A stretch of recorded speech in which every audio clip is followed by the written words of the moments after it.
예, 저희가 이번 시간에 계속해서 계시록 15장을 살펴보도록 하겠습니다. 그래서 15장 1절부터 8절까지 저희가 좀 간략하게 장 전체를 살펴보도록 하겠습니다. 예, 그런데 15장이 짧죠. 1절부터 8절까지 있는데 저희가 인용해서 찾아볼 구절들은 많이 있습니다. 왜 그러냐면 이 15장에 이제 소위 말하는 모세의 노래가 나오는데 우리가 뒤에서 보겠지만 모세의 노래로 보이는 것이 구약 성경에 두 가지가 있어요. 본문이.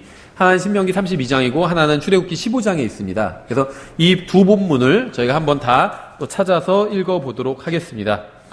예, 사복음서는 하나님의 말씀에 진리가 드러나는 방식을 굉장히 잘 보여줍니다. 그러니까는 이 서로 다른 관점으로 예수 그리스도를 사복음서가 바라보고 있고 기록하고 있죠. 그래서 성경은 어느 한 곳에서 진리 전체를 말해주고 있지는 않습니다. 여기서 조금, 저기서 조금, 저기서 조금. 그래서 성경을 여기저기 그러니까 자세하게 연구를 해야 이 퍼즐이 맞춰지게 돼 있어요. 그래서 우리가 예수 그리스도에 대해서 정확하게 알기 위해서 특히 그분의 지상 사역, 3년 반 동안의 지상 사역에 대해서 정확히 알기 위해선 사복음서를 다 공부해야 됩니다. 그래서 사복음서를 다 공부해야 이제 예수님의 지상 사역에 대해서 온전히 알 수가 있습니다. 마태복음은 그리스도를 이스라엘의 메시아인 왕으로 제시하고 있고, 마가복음은 이제 하나님의 종으로 제시하고 있고, 누가복음은 사람의 아들로 제시하고 있고, 요한복음은 하나님의 아들로 제시하고 있죠. 그래서 서로 다른 관점으로 제시하고 있어요. 그래서 사복음서는 같은 기간을 다루고 있지만 주님의 지상생에 대해서 서로 다른 방식으로 접근해서 이제 진리를 드러내 보여줍니다. 그래서 계시록도 같은 방식으로 진리를 드러냅니다.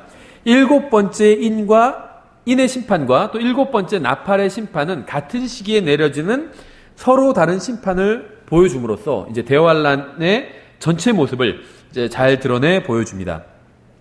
계시록 14장에서 이미 주님께서 재림하셔서 진노의 포도즙 틀을 밟으셨죠. 그러니까 진노의 포도즙 틀을 밟으신다. 이게 이제 소위 말하면 재림 직전에 이제 그 군대가 다 모이게 되잖아요. 그래서 이스라엘을 대적하게 됩니다. 근데 이 군대가 바로 예루살렘의 이제 옆에 있는 이제 소위 말하는 아마게돈에 다 모이게 돼요. 그럼 여기에 모이면은 이제 예루살렘을 침공하기 직전에 예수님께서 재림하셔서 이 모인 사람들을 한꺼번에 밟으시는 거예요. 그래서 이게 진노의 포도즙 틀이다. 이렇게 성경은 표현하고 있는데 계시록 14장에서 이미 진노의 포도즙 틀을 밟으시는 장면이 나오죠. 그럼 예수님께서 계시록 14장에서 재림을 하신 겁니다. 그런데 이제 15장에선 다시 재림 직전의 상황으로 돌아가서 같은 기간의 모습을 다른 식으로 또 보여주고 있습니다. 계시록은 기본적으로는 연대기적으로 기록이 되었죠. 하지만 모든 부분이 그런 것은 아닙니다. 15장 1절에서는 마지막 7 재앙이라고 표현하면서 어느 정도 이제 이것이 연대기적이라는 것을 보여주고 있지만 14장 8절에서 바벨론이 무너졌죠. 근데 17장과 18장에서 다시 바벨론의 역사에 대해서 언급하면서 바벨론과 세상과의 관계, 또 바벨론과 적그리스도와의 관계에 대해서 말씀하고 있고, 또 바벨론의 최종적인 파멸에 대해서 다루고 있어요. 그러니까 14장에서 바벨론이 망했는데 17장, 18장에서 바벨론이 다시 등장하고 또 망하는 모습이 또 기록되어 있다는 겁니다. 그래서 계시록은 한 번 설명하고 다시 처음으로 돌아가서 또 다시 한 번 설명하고 다시 처음으로 돌아가서 또 다시 한 번 설명하고, 이것이 4장부터 19장까지 계속해서 반복되어 있습니다. 마치 복음서 4번 읽는 것과 같아요. 마태복음 끝나면 다시 마가복음 또 예수님 출생부터 시작하잖아요. 그렇게 4번 반복하는 것처럼 계시록도 본문 안에서 반복되고 있다는 겁니다. 1절에 보시면 이제 계시록 15장 1절부터 8절까지 살펴보겠습니다. 1절에 또 내가 하늘에 있는 크고 놀라운 다른 표적을 보니 7 천사가 마지막 7 재앙을 가졌더라. 하나님의 진노가 그것들 안에 가득 채워져 있더라. 그래서 본문에서 나오는 마지막 7 재앙을 16장 1절에서는 하나님의 진노다 이렇게 부르고 있어요. 7 재앙을 하나님의 진노다 이렇게 부르고 있고, 15장과 16장에 나오는 병의 심판은 사탄과 죄에 대한 하나님의 진노를 보여줍니다. 근데 대환란은 그 자체로 하나님의 진노라고 불리기도 합니다. 그렇죠? 그래서 우리를 다가올 진노에서 구원하셨다 이렇게 표현하고 있는 건 이제 여기서 말하는 우리는 교회죠. 교회는 대환란에 참여하지 않는다는 의미예요. 우리를 다가올 진노에서 구원하셨다 이런 말은. 그래서 계시록에 나오는 대환란 전체가 하나님의 진노라고 보실 수 있습니다. 그런데 조금 더 정확하게 표현하자면 대환란은 하나님께서 허락하신 세상과 이스라엘을 향한 사탄의 진노이기도 합니다. 그러니까 대환란은 하나님의 진노예요. 성경은 그렇게 부르고 있고 기본적으로. 그런데 다른 식으로 표현하면 대환란은 사탄의 진노이기도 합니다. 이스라엘과 세상을 극심하게 박해하게 되잖아요. 사탄이. 대환란은 사탄의 진노이기도 해요. 그래서 어떤 경우에는 이것이 하나님의 역사인지 사탄의 역사인지 구분되지 않는 경우들도 있습니다. 왜냐하면 같은 방향에서 일하시기 때문에, 하나님이 일하시는 방향에서 사탄도 와서 유사한 일을 하기 때문에 이것이 헷갈릴 때가 있어요. 예를 들면 욥기 같은 경우에도 욥이 고난을 당했죠. 까닭없이 고난을 당했습니다. 욥은. 물론 이제 하나님께서는 특별한 목적을 가지고 고난당하는 걸 허락하셨지만, 욥이 고난당한 게 누구 때문인가요? 하나님께서 고난을 주신 건가요? 사탄이 고난을 준 건가요? 이게 단정적으로 얘기할 수가 없어요. 그렇죠. 사탄이 욥을 쳤죠. 사탄이 욥에게 고난을 줬지만 하나님의 허락하심에 의해서 고난을 당한 거잖아요. 그러니까 크게 보면 하나님께서 허락하셨어요. 고난을 주라고 사탄에게. 그래서 사탄은 가서 직접적으로 욥에게 고난을 주었습니다. 근데 이 욥기 전체가 이제 아시는 분은 아시겠지만 대환란 자체를 상징한다고 보시면 돼요. 대환란이라면 우리가 7년을 말하자면 정확히는 3년 반을 또 의미하거든요. 후 3년 반이 극심한 환란기이기 때문에 이때가 이제 극심한 대환란기인데, 후 3년 반은 다른 말로 하면 42달이라고 얘기하죠. 날짜로 환산하면 1260일이라고 하고, 근데 욥기는 42장으로 이루어져 있죠. 욥기가 끝나갈 쯤에 하나님께서 나타나시잖아요. 그렇죠. 그래서 이건 전형적인 대환란의 구조를 가지고 있어요. 아이러니컬하게도 욥은 유대인이 아닙니다. 근데 욥의 시대는 유대인이 없었어요. 왜냐하면 욥은 아브라함과 동시되거나 더 이전 인물이거든요. 유대인이 있을 수가 없습니다. 그래서 욥은 이제 하나님의 백성을 상징하고, 이제 사탄은 까닭없이 하나님의 백성을 괴롭히는, 정말 욥의 모든 걸 취하려고 했잖아요. 하나님께서도 거의 모든 걸 허락하셨지만 생명은 건드리지 말아라 이렇게 말씀하셨죠. 그래서 환란을 통과해서 또 구원받는 그러한 이제 환란 성도들을 욥이 상징을 합니다. 예, 어쨌든지 간에 대환란 기간은 이 하나님의 진노의 기간이지만 또 사탄의 진노의 기간이기도 합니다. 대환란 때 사탄은 크게 진노하며 세상으로 올 것입니다. 계시록 12장 12절에 있죠. 그러므로 하늘들과 그것들 안에 거하는 자들아 너희는 즐거워하라. 땅과 바다에 거하는 자들에게 화가 있으리로다. 마귀가 자기 때가 조금만 남은 줄 알므로 크게 진노하여 너에게로 내려갔도다 하더라. 용이 내려온 거예요. 마귀가 공중에 권세 잡은 자고 공중에 있다가 내려온 겁니다. 마귀는 주로 공중에 있어요. 사탄은. 그 사탄의 수하들, 더러운 영들이 지상에서 활동을 하고 있거든요.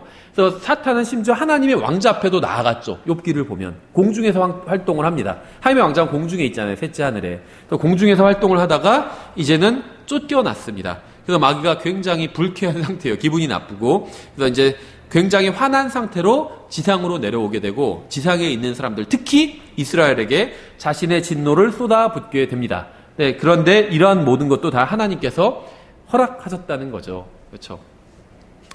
그래서 지금 저희 최근에 그 사무엘기 형제님이 쓰신 그 전도 책자를 아마 번역한 게 있을 텐데, 그 욥기 강해를 그 내용 한번 읽어보세요. 굉장히 유익한 내용인데, 사람들이 이제 우리가 성경을 좀 알면 성경의 주인공은 예수 그리스도라는 걸 알거든요. 근데 욥기의 주인공이 누구냐 하면 거기선 욥이라고 대답하는 사람들이 있어요. 왜냐하면 전체 거쳐서 욥이 고난당하는 장면들이 계속 나와 있거든요. 욥이 계속 무슨 말을 하고 있고. 근데 욥기의 주인공도 예수 그리스도예요.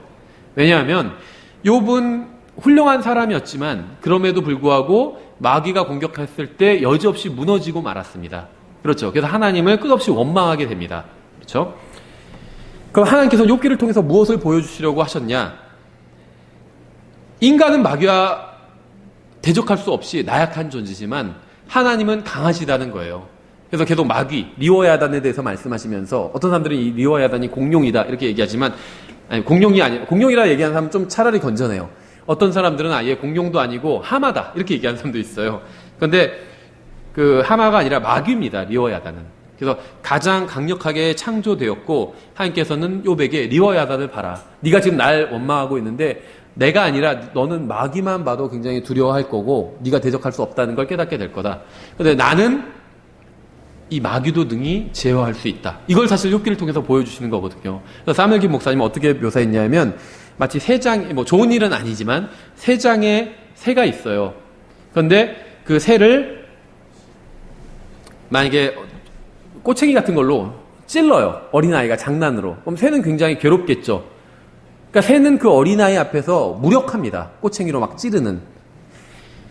마치 하나님이 그런 입장이라는 거예요. 그 리워야단에 대한 묘사를 잘 보시면 갈고리로 끌어낸다 막 이런 표현들이 있어요. 하나님께서 마귀를 그렇게 다루신다는 겁니다. 사람은 마귀만 봐도 두려워해요. 그 용을 대적할 방법이 없습니다. 그런데 하나님은 너무나도 손쉽게 애완동물 다루듯이 용을 그렇게 다루신다는 거예요. 이게 사실 욥기의 주제예요. 그래서 그 마귀를 두려워할 필요가 없다는 겁니다. 또 여전히 주인공은 예수 그리스도고, 예, 어쨌든지 간에 이제 용이 하늘에서 쫓겨나서 이제 땅으로 쫓겨나게 됩니다. 그래서 진노하면서 이제 세상으로 내려오게 됩니다. 2절에 또 내가 보니 불 섞인 유리바다 같은 것이 있는데 짐승과 그의 형상과 그의 표와 그의 이름의 수를 이기고 승리한 자들이 하나님의 하프들을 가지고 유리바다 위에 서서, 굉장히 여러 가지 교리적으로 많은 걸 말씀하시는 구절이고 또 영적으로도 굉장히 큰 위로를 주는 구절이에요. 교회는 4장에서 이미 이 바다 위로 올라가 있습니다. 근데 교회가 대환란이 시작되기 전에 이 바다를 통과해서 셋째 하늘로 올라갔고, 그리고 나서 이 바다에는 불이 섞이는 변화가 일어납니다. 무슨 말이냐 면, 제가 그냥 여기서는 아주 간략하게 말씀드리면 성경에 보면 하늘이 세 가지가 있어요. 사도 바울이 내가 셋째 하늘에 가서 말로 표현할 수 없는 것들을, 말하는 것이 금지된 것들을 봤다 하면서 조금만 얘기하면 거기에 낙원이 있는 걸 봤다, 이런 얘기를 했거든요. 낙원은 그 전까지는 지하 세계에 있다가 예수 그리스도의 부활과 함께 하늘나라로 다 올라가게 됩니다. 낙원이.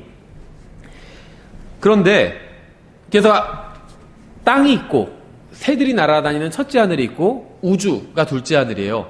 그리고 하나님 계신 셋째 하늘이 있는데, 둘째 하늘과 셋째 하늘은 이 수정과 같은 유리바다, 큰 물이 막고 있습니다.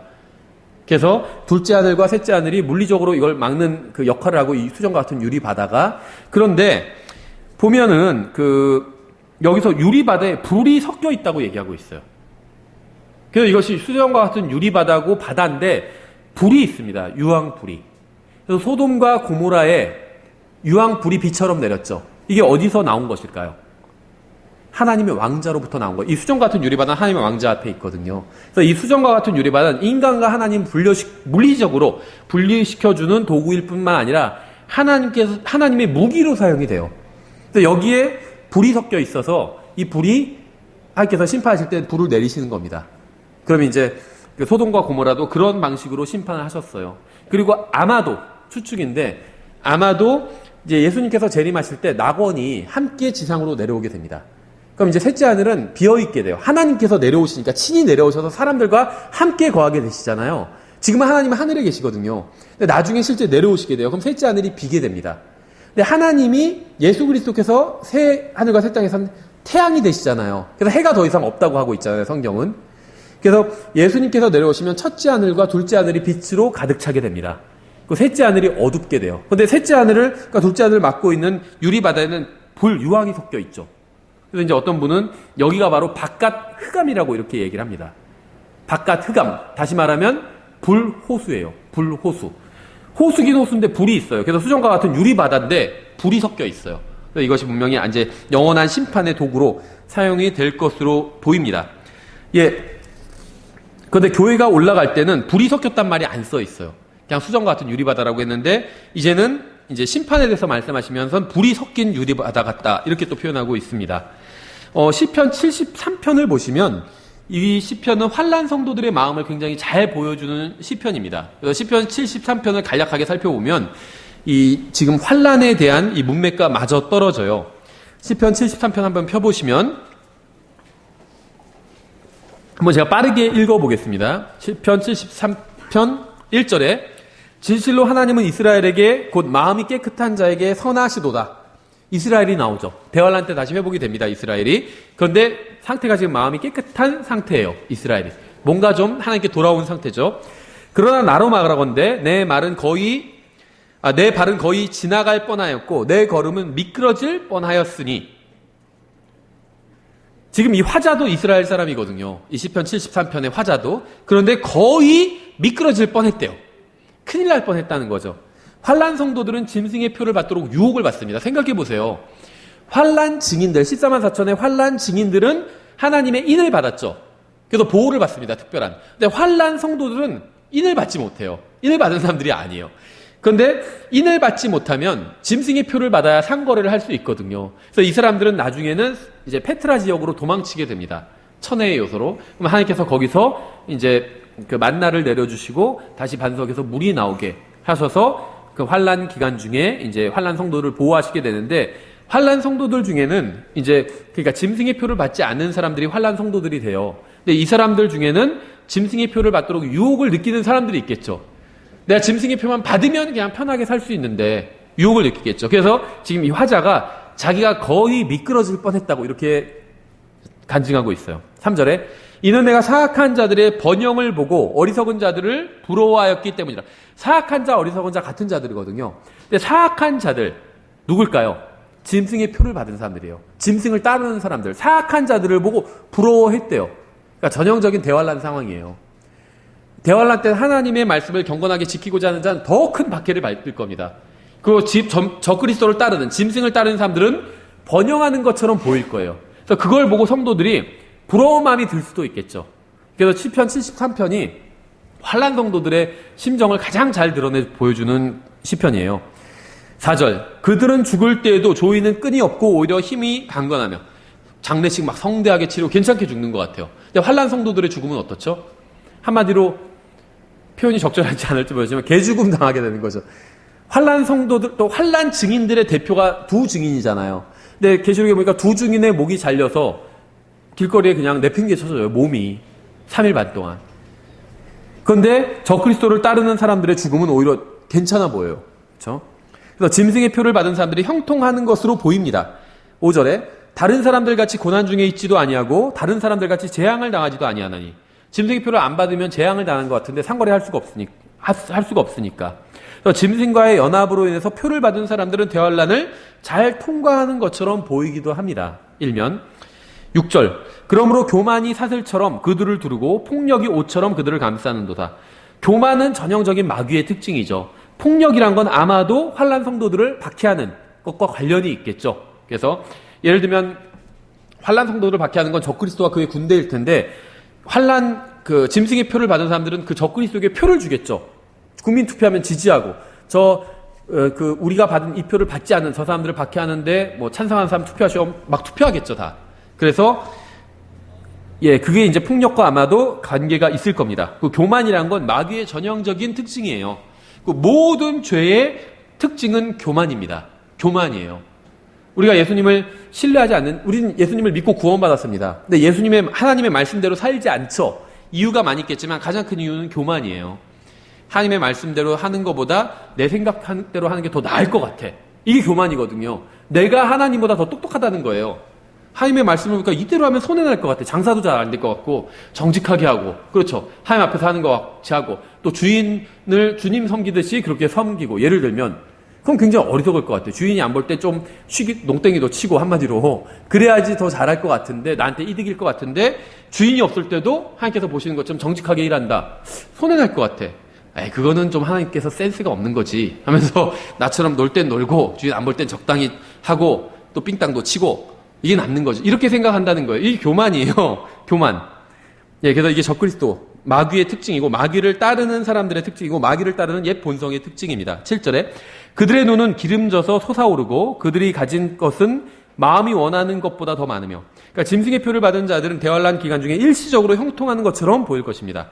8절, 9절 그들은 부패한 자로서 학대하는 것에 관하여 악하게 말하고 거만하게 말하며 그들의 입은 하늘들을 대적하며 놓여있고 그들의 혀는 땅을 활보하는도다. 그러니까 적그리스도는 신성 모독적인 발언을 할 것이죠. 짐승의 이름이 아예 그 하나님께 신성 모독하는 그러한 이름이었잖아요. 계시록에 보니까. 그래서 적그리스도는 신성 모독적인 발언을 할 것이고 적그리스도를 따르는 자들은 그것을 좋게 여길 것입니다. 10절에 그러므로 그분의 백성이 여기로 돌아오매 이스라엘이 회복되는 거죠. 그들이 잔에 가득한 물을 쥐어짜서 그들에게 부으며. 대환란 때 짐승의 표를 받은 사람들은 약속의 땅으로 돌아올 이스라엘 백성을 조롱할 것입니다. 또 박해하겠죠.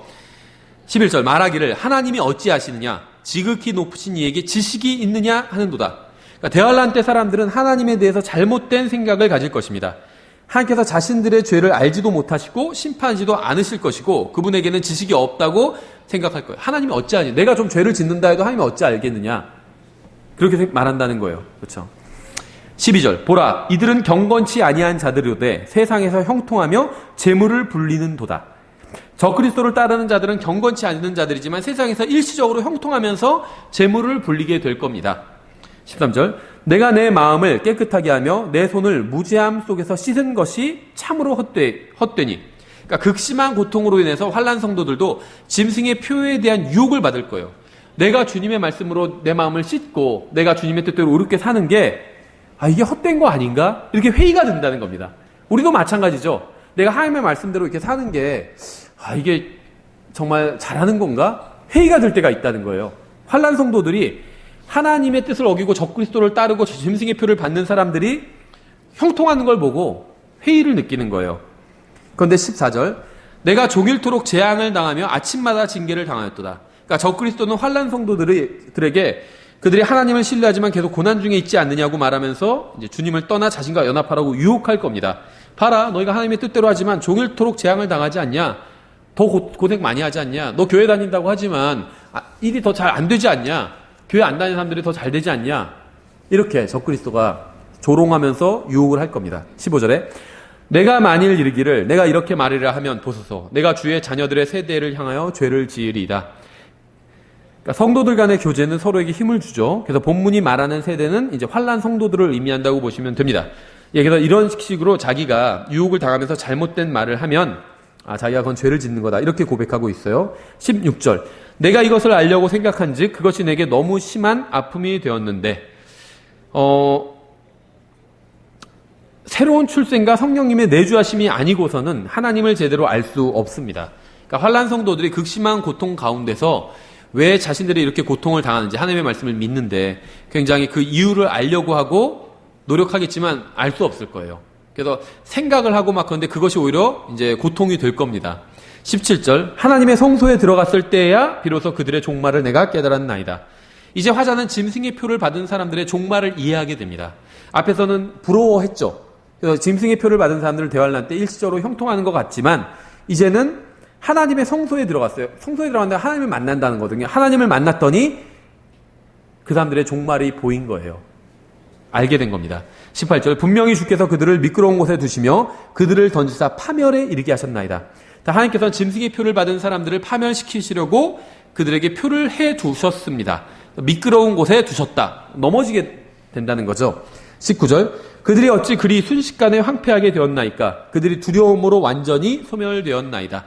짐승의 표를 받은 사람들은 순식간에 파멸되고 예수님께서 재림하시는 순간 순식간에 파멸됩니다. 결코 끝나지 않은 고통 속으로 들어가서 영혼을 보내게 됩니다. 20절 오 주여 사람이 깬 뒤에 꿈을 멸시하는 것 같이 주께서 깨시면 그들의 형상을 멸시하시리이다. 이게 100% 그런 건 아닌데 성경에서 꿈을 깬다는 것은 대부분 대환란의 끝을 의미하는 경우들이 있어요. 상징적으로. 그래서 환난 성도는 짐승의 형상을 그들의 형상이라고 부르고 있습니다. 그들의 형상을 멸시하신다. 주님께서 깨시면 주님 오 주여 깨소서 막 이런 구절들이 있잖아요. 문맥을 보면 대환란이에요. 대부분 재림이고 주님께서 재림하시면 그들의 형상을 멸시하신대요. 짐승의 형상을 파멸시켜 버리신다는 거죠. 21절 이와 같이 내 마음이 괴로우며 내가 내 속 중심에서 찔렀나이다. 환난 성도는 실제로 짐승의 표를 받지는 않았지만 적그리스도의 유혹으로 마음이 흔들렸던 것에 대해서 지금 이제 회개하고 있는 겁니다. 22절 내가 이같이 어리석고 무지함으로 주 앞에 짐승 같았사오니. 주님을 신뢰하는 사람들은 주님과 같아집니다. 근데 짐승의 표를 받은 사람들은 짐승과 같아지게 되는 거예요. 짐승이 던져지는 곳에 같이 던져지게 되죠. 불호수에. 그래서 짐승은 먹기 위해서라면 무엇이든 합니다. 그렇죠? 짐승, 강아지, 개를 키워보면 먹기 위해서라면 무엇이든 해요. 그래서 이 시편의 화자는 음식을 구하기 위해서 짐승처럼 무엇이든 할 뻔했습니다. 짐승의 표를 받을 뻔했다는 거예요. 받진 않았죠. 23절 그럼에도 불구하고 내가 항상 주와 함께 있으니 주께서 내 오른손을 붙드셨나이다. 하나님께서 환난 성도들을 붙들어 주실 겁니다. 24절 주께서 주의 권고로 나를 인도하시고 나중에는 영광으로 나를 받아주시리니. 환난 성도들도 영광의 소망을 가지고 있어요. 영광의 소망이 뭘까요? 주님을 다시 만난다는 거거든요. 우리도 가지고 있죠. 환난 성도들도 가지고 있습니다. 그래서 영광에 대해서 이야기하고 있죠. 25절 하늘에서는 주 외에 누가 내게 있나이까. 땅에서는 주 외에 내가 사모할 자가 아무도 없나이다. 짐승을 신뢰하지 말고 땅과 하늘을 만드신 주님을 신뢰해야 되겠죠. 26절 내 육체와 내 마음이 쇠약하오나 하나님은 내 마음의 힘이시오 영원토록 내 몫이니이다. 환난 성도는 굶어 죽을 수는 있지만 그 후에는 영원한 생명을 누리게 될 것입니다. 27절 보소서 주를 멀리하는 자들은 망하리니 주를 떠나 음행의 길을 가는 모든 자들을 주께서 멸하셨나이다. 우상 숭배는 영적 음행이죠. 이 짐승의 표를 받는 사람들은 짐승의 형상을 경배하는 사람들이고 이제 영적으로는 우상 숭배자들입니다. 또 영적으로는 음행을 한 것과 같아요. 사람들이 주님을 따르지 못하게 했던 모든 음녀의 어미는 결국 바벨론은 멸망을 당하게 되죠.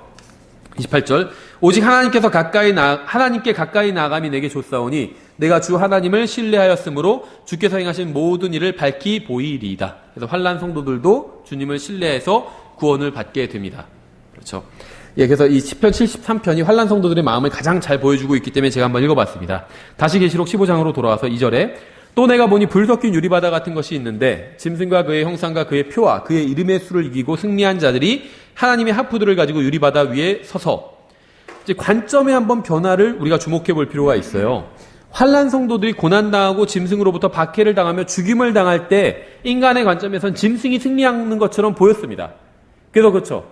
그래서 그 짐승이 그 성도들을 이기더라. 이렇게 성경이 앞에서는 표현하고 있어요. 그런데 하나님의 관점에선 그들이 승리한 자들이어서 사실은 짐승이 이 환난 성도들을 박해하고 죽여요. 그래서 세상의 관점에서 보면 짐승이 승리자 같았는데 지금 여기서는 하나님의 관점을 보여주고 있어요. 15장 2절에선. 그래서 하나님의 관점에서 보니까 비록 죽임을 당했지만 승리했다고 성경은 말씀하고 있어요. 그렇죠. 그러니까 결말에 이르기 전에는 악이 승리하고 마귀가 승리하는 것처럼 보일 때가 있습니다. 그러니까 하나님을 믿는 것보다 믿지 않는 것이 더 나은 것처럼 보일 때도 있어요. 하나님의 말씀대로 사는 것보다 하나님의 말씀대로 살지 않는 것이 더 이득인 것처럼 보일 때가 있습니다. 하지만 그것은 마귀와 인간의 관점일 뿐이에요. 하나님의 관점에선 세상에선 비록 박해를 받더라도 승리하는 것으로 하나님께서 봐주신다는 거예요. 하나님의 말씀 안에 거한다면 승리를 한 거가 마찬가지라는 거예요. 하나님께서 보실 때는. 그러니까 말씀대로 살다가 손해를 당하면 이 세상에서는 패배자로 불릴지 모르지만 주님 앞에서는 승리한 인생으로 평가받을 것입니다. 환난 성도들은 짐승에게 경배하고 그의 표를 받아서 목숨을 유지하기보다는 차라리 말씀을 붙들고 죽는 것을 택했고 결국 하나님 앞에서 찬양을 드리는 위치에 오게 되었고 승리했다는 평가를 받게 되었다는 거죠. 3절 하나님의 종 모세의 노래와 어린 양의 노래를 부르며 이르되 주 하나님 전능자여 주의 일들은 크고 놀랍나이다. 성도들의 왕이여 주의 길들은 의롭고 참되나이다. 하나님께서는 모세에게 노래를 가르치라고 명령하셨어요. 신명기 31장에 나오는데 19절에 그러므로 이제 너희는 이제 출애굽한 직후죠. 홍해 건넌 직후예요. 그러므로 이제 너희는 너희를 위해 이 노래를 기록하여 이스라엘 자손에게 가르치고 그들의 입에 그것을 두어 이 노래가 나를 위해 이스라엘 자손에게 증거가 되게 하라. 21절 그들에게 많은 재앙과 고난이 닥칠 때 이 노래가 그들에게 증인처럼 증언하리니 이 노래가 그들의 씨의 입에서 잊히지 아니하리라. 많은 재앙과 고난이 닥칠 때 이 노래가 증인처럼 증언한대요. 그러니까 출애굽 때 불렀던 그 모세의 노래가 많은 고난과 재앙이 닥칠 때 증언을 해준다는 거예요. 그렇죠. 그러니까 대환란과 문명이 마저 떨어지죠. 내가 맹세한 땅으로 그들을 데려가기 전 곧 이때에 내가 그들이 상상하는 바를 아노라. 그래서 모세는 노래를 만들어서 이스라엘 회중들에게 가르쳤습니다. 그래서 모세가 가르쳤던 노래에는 이스라엘 민족의 역사가 요약되어 있어요. 바로 이제 신명기 32장입니다. 신명기 32장을 보면 우리가 이제 여러 가지를 발견할 수가 있는데요. 한번 32장을 펴고 쭉 한번 읽어 내려가 보도록 하겠습니다. 신명기 32장 4절에 신명기 32장 4절 그분은 반석이시오 그분의 일은 완전하니 그분의 모든 길은 판단의 공의이니라. 그분은 진실하고 불법이 없으신 하나님이시니 의로우시고 올바르시도다. 그러니까 하나님을 반석으로 신뢰하고 있죠. 5절 그들이 스스로 부패하였은즉 그들의 점은 그분의 자녀들의 점이 아니니 그들은 사악하며 비뚤어진 세대로다. 이 표가 점과 같다고 우리가 지난번에 살펴봤었죠. 짐승의 표 살펴볼 때. 근데 그분의 자녀들의 점이 있고 그들은 또 삐뚤어진 세대, 부패한 세대들의 점이 있다고 말씀하고 있어요. 하나님의 표인이 있고 짐승의 표가 있다는 거죠. 여기서 하나님은 신실하지만 유대인들은 스스로 부패했습니다. 6절 오 어리석고 지혜롭지 못한 백성이여 너희가 주께 이같이 보답하느냐. 그분은 너를 사신 내 아버지가 아니냐. 그분께서 너를 만들고 굳게 세우지 아니하셨느냐. 그러니까 이스라엘은 하나님께서 만드시고 세우셨고 다시 사시고 또 입양하신 하나님의 백성이죠. 7절 옛날을 기억하라. 많은 세대의 횟수를 깊이 생각하라. 내 아버지에게 물으라. 그가 내게 보여줄 것이요. 내 장로들에게 물으라. 그들이 내게 말해주리라. 지극히 높으신 이께서 민족들에게 그들의 상속물을 나눠주실 때 그분께서 아담의 아들들을 구분한 때 이스라엘의 아이들의 수에 따라 백성들의 경계를 정하셨나니 주의 몫이 자신의 백성이기 때문이라. 야곱은 그분의 상속 유산 몫이로다. 그러니까 하나님께서는 이스라엘을 자신의 특별한 백성으로 선택하셨고 다른 민족들은 그들이 이스라엘과 어떤 관계를 맺느냐에 따라 다루시게 됩니다. 다루셨죠, 실제로도. 10절에 그분께서 그를 사막 땅에서와 피폐함이 부르짖는 광야에서 찾아내시고 그를 인도하시며 가르치시고 자신의 눈동자같이 지키셨도다. 독수리가 자기 둥지를 휘저으며 자기 새끼를 위해 너풀거리고 자기 날개를 펴서 새끼들을 받으며 자기 날개 위에 그것들을 엎는 것 같이 주께서 홀로 그를 인도하셨고 그분과 함께 한 이방 신이 없었도다. 그분께서 그로 하여금 땅의 높은 곳들에서 타고 다니게 하사 밭에 소출을 먹게 하시고 반석에서 꿀을 빨게 하시며 또 부싯돌 반석에서 기름을 빨게 하시고 암소의 버터와 양의 젖과 어린 양의 기름과 바산 품종의 수장과 염소와 기름진 밀을 먹게 하셨으며 또 내가 포도의 순수한 피를 마셨도다. 또 주님께서는 이스라엘을 이집트에서 구출하시고 또 광야에서 약속의 땅으로 인도하시고 필요한 것들을 공급해 주셨죠. 15절 그러나 여수론이 기름지게 됨에 발로 찼도다. 내가 기름지고 비대하고 기름으로 덮음에 그때 그가 자기를 만드신 하나님을 버리고 자기의 구원의 반석을 소홀히 여겼도다. 그들이 이방신들로 그분의 질투를 일으키고 가증한 것들로 그분의 분노를 일으켰도다. 그들이 하나님께 희생물을 드리지 아니하고 마귀들에게 드렸으니 곧 자기들이 알지 못하던 신들 너희 조상들이 두려워하지 아니하던 신들 새로 일어난 새로운 신들에게 드렸도다. 너를 낳은 반석을 내가 마음에 두지 아니하고 너를 지은 하나님을 내가 잊었도다. 주께서 그것을 보시고 그것을 몹시 싫어하셨으니 이는 그분의 아들 딸들이 그분을 경노케 하였기 때문이라. 주님께서는 이스라엘 백성들에게 은혜를 베풀어 주셨고 먹여주셨는데 이스라엘 백성은 주님을 버렸습니다. 그 내용이죠. 20절 이에 그분께서 이르시되 내가 내 얼굴을 그들에게 숨기고 그들의 종말이 어떠한가 보리라 하셨으니 종말에 대해서 얘기하고 있어요. 이젠 이는 그들이 심히 거역하는 세대요 믿음이 없는 자녀들이기 때문이라. 구약 성경에서 믿음이란 말이 나오는 유일한 두 구절 중에 하나입니다. 하나는 자기 믿음대로 살리라 그 구절이고 하박국에서 다른 하나는 여기 믿음이 없는 자녀들이라 이때 믿음이란 말을 사용하고 있죠. 그들이 하나님이 아닌 것으로 나를 움직여 질투하게 하였고 자기들의 헛된 것들로 내 분노를 일으켰나니 우상숭배 얘기하는 거예요. 나도 백성이 아닌 자들로 그들을 움직여 질투하게 하며 어리석은 민족으로 그들의 분노를 일으키리라. 내가 분노하는 가운데 불이 일어나 가장 낮은 지옥까지 태우고 땅과 땅의 소출을 소멸시키며 산들의 기초들도 불붙게 하리라. 앞에서는 이스라엘이 하나님을 버렸고 이제는 그래서 하나님께서도 이스라엘을 버리시겠다. 영원히 버리시는 건 아니지만 일시적으로 버리시겠다. 이렇게 말씀하시는 장면이죠. 23절 내가 그들 위에 재앙을 무더기로 쌓으며 그들에게 내 화살들을 쏘리라. 지금 제가 읽고 있는 게 뭔지 아세요? 모세의 노래예요. 그러니까 노래 가사입니다. 노래 가사예요. 그들이 굶주림으로 불타며 뜨거운 열기와 모르겠어. 이 노래가 뭐 랩이었는지 모르겠어요. 가다가 굉장히 길죠. 뜨거운 열기와 쓴 파멸로 삼켜지리로다. 내가 짐승의 이빨과 티끌 속에 지금 모세의 노래인데 마지막 때에 대한 이야기거든요. 짐승의 이빨 이런 것들이 나와요. 지금 티끌 속에 뱀들의 독이 그들에게 보내리로다. 밖에서는 칼이 안에서는 두려움이 청년과 처녀와 젊어기와 백달 노인까지 멸하리로다. 내가 말하기를 내가 그들을 구석구석으로 흩어 사람들 가운데서 그들에 대한 기억이 끊어지게 하리라 하였다마는 원수의 진노를 두려워하였노라. 그들의 대적들이 이상하게 행동하며 말하기를 우리 손이 높은 까닭이요 주가 이 모든 것을 행하지 아니하였다 할까 염려하였노니 그들은 분별 없는 민족이며 그들 안에는 명철이 없도다. 하나님께서는 민족들을 통해서 주님을 버린 이스라엘 백성을 심판하셨다는 내용을 다루고 있습니다. 29절 그들이 지혜가 있어서 이것을 깨닫고 자기들이 마지막 끝을 깊이 생각하였더라면 얼마나 좋았으리요. 이스라엘의 마지막 대환란 기간에 대한 말씀이에요. 그들의 반석이 그들을 팔지 아니하고 주가 그들을 가두지 아니하였을진데 어찌 한 사람이 1000명을 뒤쫓으며 두 사람이 10,000명을 도망가게 하리요. 그들의 반석은 우리의 반석과 같지 아니하니 우리 원수들도 스스로 그렇게 판단하는도다. 그들의 포도나무는 소돔의 포도나무요 고모라의 밭의 소산이니라. 소돔과 고모라 심판과 관련이 있죠. 그들의 포도는 쓸개 포도니 그들의 송이는 쓰며 그들의 포도주는 용들의 독이라. 용이 또 나오죠. 독사의 지독한 독이니라. 이것이 내게 쌓이고 내 곳간 속에 밀봉된 채 있지 아니한가. 원수 갚는 일과 보복하는 일. 마지막에 재림과 관련이 있어요. 원수와 보복하는 일. 일이 내게 속하였고 그들의 발이 정한 때에 미끄러지리라. 그들의 재앙의 날이 가까우므로 심판이 가깝죠. 그들에게 닥칠 일들이 속히 일어나리라. 이는 주께서 자신의 백성을 심판하시며 그들의 권능이 떠나가고 갇힌 자나 남은 자가 없음을 보시고 자신의 종들로 인하여 뜻을 돌이키실 것이기 때문이라. 그분께서 말씀하시기를 그들의 신들이 어디 있으며 그들이 신뢰하던 그들의 반석이 어디 있느냐. 그들의 희생물의 기름을 먹고 그들의 음료 헌물에 포도즙을 마신 자들 곧 그들이 일어나 너희를 돕게 하고 너희 보호자가 되게 하라. 이제는 나 곧 내가 그인 줄 알라. 나와 견줄 신이 없도다. 내가 죽이기도 하고 살리기도 하며 상하게도 하고 낫게도 하리니 내 손에서 능히 건져낼 자가 없도다.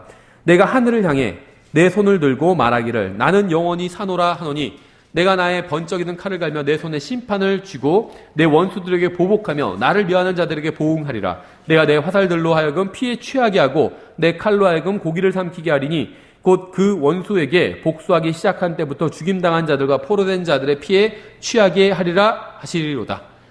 이게 모세의 노래 가사입니다. 그런데 이것이 이제 예언적으로는 대환란 때에 관한 이야기라고 우리가 볼 수 있어요. 이것은 단순한 시가 아니라 야곱의 고난의 때 대환란에 관한 예언입니다. 마지막으로 43절에 오 너희 민족들아 그분의 백성과 함께 기뻐하라. 그분께서 자신의 종들의 피를 복수하사 재림이죠. 자신의 대적들에게 원수를 갚으시고 자신과 땅의 백성에게 긍휼을 베푸시리로다. 천년왕국이에요. 재림하시고 나서 복수하시고 나서 이제 긍휼을 다시 베푸시는 겁니다. 이게 천년왕국이에요. 이것은 재림에 관한 예언입니다. 주님께서는 선택하신 백성을 박해했던 자들에게 복수하실 것입니다. 이게 이제 모세의 노래인데 문제는 모세의 노래가 하나만 나오지가 않아요. 또 나옵니다. 출애굽기 15장에서도 이집트에서 탈출한 것을 기념해서 모세와 이스라엘 백성들이 부른 노래가 기록되어 있어요. 그러니까 지금 신명기 제가 32장을 길게 인용했는데 이것은 주님께서 이것을 노래 가사로 만들어서 가르치라고 말씀하신 내용이고 신명기 15장에서는 이스라엘 백성들이 이제 실제로 부른 노래의 내용입니다. 그렇죠? 그래서 이 노래는 끔찍한 독재자로부터 구원받은 사람들의 승리가 담겨 있습니다. 출애굽기 15장도 이것은 조금 짧습니다. 한번 보면 1절에 그때 모세와 이스라엘 자손이 이 노래로 주께 노래하고 실제 노래 부른 내용이에요. 이것은 말하여 이르기를 내가 주께 노래하리니 그분께서 평화롭게 영화롭게 승리하셨도다. 그분께서 말과 거기 탄 자를 바다에 던지셨도다. 주님께서는 영광스럽게 승리하셨죠. 2절에 주는 나의 힘이시오 노래시면 나의 구원이 되셨도다. 그분께서 나의 하나님이시니 내가 그분께 처소를 예비할 것이요 내 아버지 하나님이시니 내가 그분을 높이리로다. 나의 힘, 나의 구원, 하나님은 교회에도 적용할 수 있지만 나의 아버지의 하나님은 교회에 적용할 수 없는 표현이에요. 왜냐하면 2세대 크리스천 이런 건 존재하지 않습니다. 모든 크리스천들은 다 1세대예요. 하나님께로 직접 태어났기 때문에. 그러니까 뭐냐면 구원받은 사람은 다 하나님의 자녀지 하나님의 손자는 아니라는 거예요. 하나님의 증손자 이런 건 아니라는 겁니다. 왜냐하면 직접 하나님께로부터 다 태어나기 때문에 하나님의 자녀인 겁니다. 그렇죠. 30살 차이 자녀도 있고 우리 형제 가운데 그 나이 차이가 큰 형제들이 있잖아요. 저희는 이제 저희 부모님이 다 막내라서 사촌 형님들과 나이 차이가 꽤 커요. 사촌 형님들이 60대, 70대도 있어요. 50대 많고 40대가 드물어요. 오히려 나이 차이가 굉장히 크게 나는데 하나님의 자녀들은 나이 차이가 크게 나도 다 형제라는 겁니다. 50년 전에 구원받은 분과도 내가 같은 주님 안에서 같은 형제인 겁니다. 근데 이스라엘은 달라요. 나의 아버지의 하나님 이런 표현이 존재합니다. 이건 유대적이에요. 다분히. 근데 교회는 나의 아버지의 하나님 이런 표현을 하지 않습니다. 내 하나님이에요. 나의 하나님. 나의 아버지의 하나님은 아니라는 거죠. 나의 하나님이고. 여기서도 그분께서 나의 하나님이시니 내가 그분에게 처소를 예비할 것이요. 이스라엘이 대환란이 시작되면 이스라엘이 고국으로 돌아오고 성전을 바로 세우게 됩니다. 주님의 처소. 성전은 주님의 처소잖아요. 예비하게 되죠. 3절 주는 전사시니 주가 그분의 이름이로다. 주님은 전사입니다. Man of War예요. 싸우는 사람이라는 거예요. 전사. 전쟁의 사람. 주님은 교회를 구원하기 위해서는 죽으셨고 환난 성도들을 구원하기 위해서는 싸우실 것입니다. 물론 환난 성도들의 죄값도 십자가 위에서 다 갚아졌지만 우리를 구원하기 위해서 하신 행동은 십자가 위에서 우리 죄값을 치러주신 거예요. 근데 환난 성도들을 구원하시러 올 때는 적그리스도와 싸워서 무찌르실 겁니다. 그래서 성경은 이스라엘의 구원자라고 주님을 표현할 때는 전사라고 표현하고 있어요. 싸워서 취해 가신다는 거죠. 4절에 그분께서 파라오의 병거들과 그의 군대를 바다로 던지시니 그가 택한 대장들도 홍해에 잠겼고 기품들이 그들을 덮음에 그들이 돌처럼 바닥에 가라앉았도다. 그래서 주님의 원수들과 그들의 소유물들이 바다에 가라앉은 장면은 신비의 바벨론의 멸망을 연상시켜 줍니다. 바벨론이 멸망하게 되죠. 6절 오 주여 주의 오른손이 권능으로 영원하게 되었나이다. 오 주여 주의 오른손이 그 원수를 산산조각 내었나이다. 주님께서는 재림 때 민족들을 산산조각 내기실 것입니다. 7절에 주께서 주를 대적하여 일어난 자들을 주의 크신 위소로 엎으셨나이다. 주께서 주의 진노를 보내심에 그것이 그들을 지푸라기같이 소멸시켰나이다. 주님께서 재림하실 때 소멸시키는 불을 통해서 심판하실 것입니다. 그래서 원수들이 주님의 입에서 나오는 말씀으로 불로 소멸돼 버릴 거예요. 8절 주의 콧구멍에 거센 바람에 물들이 함께 모이되 큰 물들이 무더기같이 똑바로 일어서고 기품들이 바다의 심장부에서 엉겼나이다. 이것도 이제 재림에 관한 문맥이라고 보시면 됩니다. 9절에 그 원수가 말하기를 내가 쫓아가서 따라잡고 노량물을 나누리라. 그들을 덮쳐 내 욕망을 채우리라. 내가 내 칼을 빼내리니 내 손이 그들을 멸하리라 하였으나 주께서 주의 바람으로 바람을 일으키심에 바다가 그들을 덮었고 그들은 강력한 물들 속에 납같이 가라앉았나이다. 오 주여 신들 가운데 주와 같으신 이가 누구니까? 주와 같이 거룩함 속에서 영원하오시고 찬양 속에서 두려우시며 이적들을 행하시는 이가 누구니까? 주께서 주의 오른손을 내미시니 땅이 그들을 삼켰나이다. 물론 이것은 역사적으로 이제 출애굽때에 관한 기록이지만 예언적으로는 12장에서 용이 홍수를 통해서 이스라엘의 남은 자들을 박해하는 것과 관련이 있어요. 그래서 용이 홍수를 보낼 것인데 땅이 물과 짐승의 군대를 삼켜버림으로 이제 남은 자들, 환난 성도들, 유대인들의 남은 자들을 보호해 주게 됩니다. 13절 주께서 구속하신 백성을 주께서 주의 긍휼로 인도하시되 주의 힘으로 그들을 안내하사 주의 거룩한 처소에 이르게 하셨나이다. 남은 자들은 주님께서 미리 준비하신 곳으로 이제 피하게 될 것입니다. 14절 백성이 듣고 두려워하며 슬픔이 팔레스티나의 거주민들을 사로잡으리니 그때 에돔의 추장들이 놀라고 모압의 용사들이 벌벌 떨며 지금 이제 이게 약속의 땅이에요. 팔레스티나 가나안의 모든 거주민들, 이 가나안 약속의 땅이죠. 가나안의 모든 거주민들이 녹으리로다. 그들에게 두려움과 무서움이 덮침에 주의 팔의 위대하심으로 인하여 그들이 돌같이 잠잠하리니 오 주여 주의 백성이 건널 때까지 곧 주께서 하신 그 백성이 건널 때까지 그리하리이다. 그래서 대환란 때 민족들이 이스라엘 백성을 대적하면서 위협할 것이지만 결국 그들은 두려움에 사로잡히고 슬퍼하게 될 것이고 멸망당하게 될 것입니다. 17절 주께서 그들을 데려오사 주의 상속 재산의 산에 심으시리니 이스라엘 백성들을 데려오셔서 주님의 상속 재산의 산에 심으신대요. 오 주여 그곳은 주께서 친히 거하시려고 만드신 곳이니이다. 오 주여 그곳은 주의 손이 세우신 성소로소이다. 이것은 이제 이스라엘의 회복에 관한 예언이죠. 18절 주께서 영원 무궁토록 통치하시리로다 하였더라. 이거는 천년왕국과 그 이후에 관한 말씀이죠. 그래서 이 모세의 노래, 특히 출애굽기에 기록된 모세의 노래는 전형적인 대환란을 다루고 있고 이스라엘 회복과 예수님의 재림과 천년왕국에 대해서 다루고 있습니다. 그래서 성경에는 이렇게 신명기 32장과 출애굽기 15장 두 번에 걸쳐서 모세의 노래가 기록되어 있어요. 만일 계시록 15장에 나온 모세의 노래가 무엇이 될지 둘 중에 하나를 고른다면 저는 이 출애굽기 15장이 더 맞다고 생각을 합니다. 그래서 이게 모세의 노래가 아닌가 이렇게 생각을 합니다. 다시 계시록 15장으로 돌아가서 이제 마무리를 하겠습니다. 3절에 하나님의 종 모세의 노래와 어린 양의 노래를 부르며 이르되 주 하나님 전능자여 주의 일들은 크고 놀랍나이다. 성도들의 왕이여 주의 길들은 의롭고 참되나이다. 모세의 노래 우리가 앞에 인용한 것과 상당히 유사하죠. 환난 성도들이 모세의 노래를 부른다는 이유로 이제 그들이 율법을 지킴으로 구원받는다 이렇게 주장하는 사람들이 있어요. 그러니까 모세는 율법과 관련이 있죠. 그런데 환난 성도들이 모세의 노래를 부르기 때문에 환난 성도들은 율법을 통해서 구원받는다 이렇게 가르치는 거예요. 이건 완전히 추측일 뿐이죠. 사적인 해석이에요. 이건 본문에는 환난 성도들이 행위로 구원받았다고 말씀하신 부분이 단 하나도 없습니다. 오히려 모세의 노래를 기록해보세요. 그게 신명기 32장이든 출애굽기 15장이든 이스라엘 백성들이 구출받은 게 행위로 구출받았나요? 은혜로 구출받았어요. 그렇죠. 그리고 모세의 노래는 그 내용을 다루고 있습니다. 과거에 출애굽 때 정말 주님의 은혜로 구출받았다. 주님과 함께해서 주님을 도운 자가 아무도 없다고 그랬잖아요. 모든 행위는 다 주님께서 하신 거거든요. 그걸 노래하는 게 모세의 노래예요. 그런데 이 모세의 노래를 부른다는 이유로 환난 성도들이 행위로 구원받았다 이렇게 주장하는 건 좀 지나친 주장이라는 거죠. 4절 오 주여 누가 주를 두려워하지 아니하며 주의 이름을 영화롭게 하지 아니하오리이까 오직 주만 거룩하시니이다. 주님만 거룩하대요. 주님만. 주의 심판들이 드러났으므로 모든 민족들이 나와 주 앞에 경배하리이다 하더라. 이건 이제 시편 86편 스바냐 2장을 인용한 것입니다. 오 주여 주께서 지으신 모든 민족들이 주 앞에 와 경배하고 주의 이름을 영화롭게 하리이다. 이런 것들. 주는 위대하사 놀라운 일들을 행하시오니 주만 홀로 하나님이시니이다. 오 주여 내게 주의 길을 가르치소서. 내가 주의 진리 안에서 걸으리니 내 마음이 하나가 되게 하사 주의 이름을 두려워하게 하소서. 오 주 나의 하나님이여 내가 내 마음을 다하여 주를 찬양하고 주의 이름을 영원토록 영화롭게 하오리니. 스바냐 2장 11절도 비슷한 구절들입니다. 주가 그들에게 두려운 존재가 되리니 그가 땅의 모든 신을 굶주리게 하므로 사람들이 저마다 자기 처소에서 곧 이교도들의 모든 섬에서 나와 그에게 경배하리라. 이건 천년왕국에 대한 말씀이에요.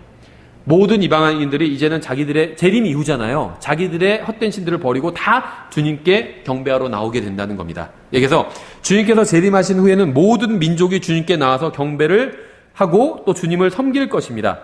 이것에 관한 말씀들도 굉장히 많이 있어요. 스가랴서 14장 16절에 예루살렘을 치러 온 모든 민족들 중에서 남은 모든 자가 심지어 해마다 올라와, 그러니까 치러 온 민족 중에서 남은 모든 자가 심지어 해마다 올라와 그 왕 곧 만군의 주께 경배하며 장막절을 지키리라.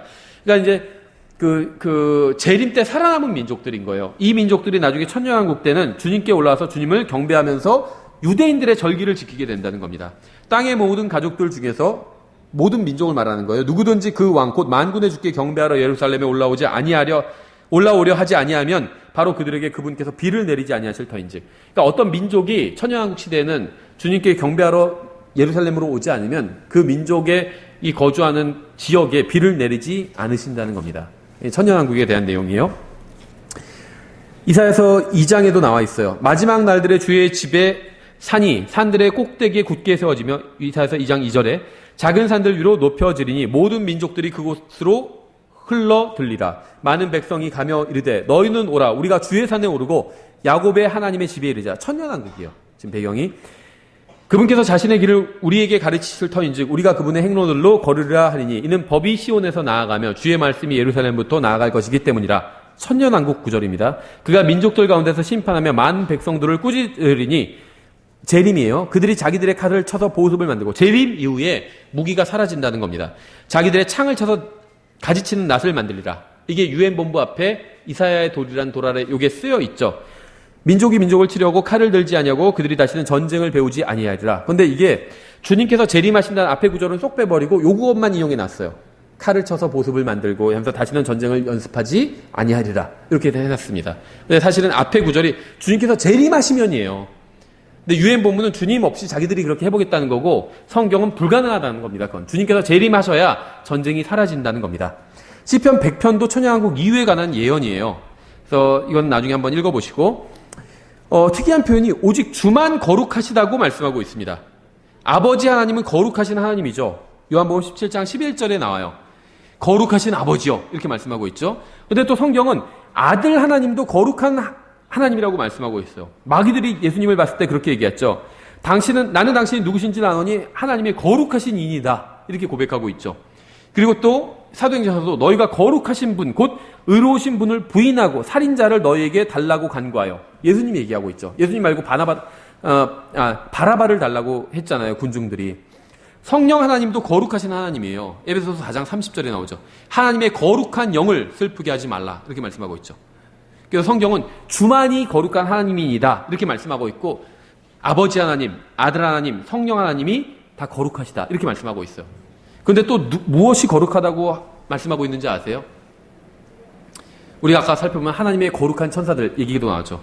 말씀이 거룩하다고 말씀하고 있어요.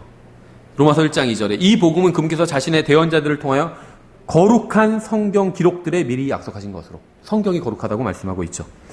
5절 그 뒤에 내가 바라보니 보라 하늘에 있는 증언의 성막의 성전이 열리고, 이렇게 말씀하고 있는데 계시록에서 열리는 것들이 11가지가 나옵니다. 3장 8절에서 주님을 섬기는 섬김의 문이 열려요. 필라델비아 교회 관련해서. 3장 20절에서 친교와 교제를 위한 마음의 문을 열라고 예수님께서 말씀하시죠. 4장 1절에서 교회가 하늘로 들림받아 올라가는 그 문이 열립니다. 들림받아 올라갈 때. 6장 1절부터 8장 1절에서 7봉이 난 책이 열립니다. 또 10장 2절 8절에서 천사의 손에 있는 책이 열리고 11장 19절에서 하나님의 진노가 나가는 성전이 열립니다. 12장 16절에서 홍수를 삼키는 땅의 입이 열립니다. 13장 6절에서 신성 모독하는 짐승의 입이 열리고 15장 5절에서 하나님의 심판이 나가는 성전이 열리고 19장 11절에서 하나님의 아들이 나오실 때 하늘이 열립니다. 또 20장 12절에서 큰 왕자 심판에서 책들이 열려요. 책들이 기록된 것들을 심판을 받게 되죠. 그래서 계시록에서는 이렇게 11번에 걸쳐서 열리는 것들이 나와요.